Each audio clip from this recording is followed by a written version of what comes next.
Hey everybody, it's Beth. Today I'm using this hanging sign from Dollar Tree. I start by removing the hanger from it and setting it aside, putting on some antique wax by Waverly and blending it in with a baby wipe, and I cover that completely. Next I'm taking this wooden mason jar that I got from Temu. It's about 5¼ inches, maybe just a little under, and the scrapbook paper that I got from Amazon. I cut it the mason jar shape, applied Mod Podge to the mason jar, and then put down the scrapbook paper, smoothing it out with my hands at first and then drying it with my heat tool to make sure that was fully attached. I sanded off the excess paper.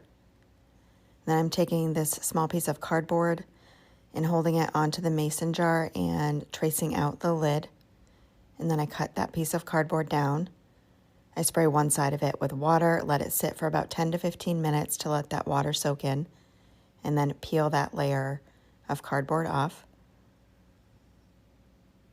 Once that is dry, I paint that with Truffle color chalk paint, and that's by Waverly. I apply Mod Podge to the wooden mason jar lid, as well as the bottom portion of that cardboard on the back side of it, and then place that down.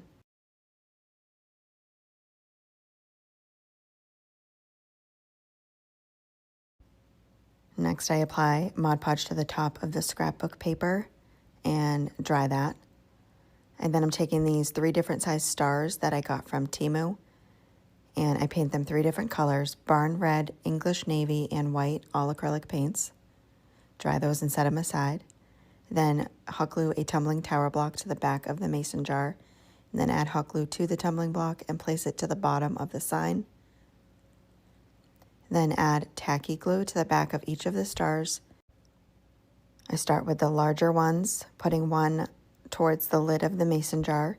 I'm going to be making them look like they are coming out of the mason jar. So I just add the tacky glue and then place them all down. And I alternate the colors.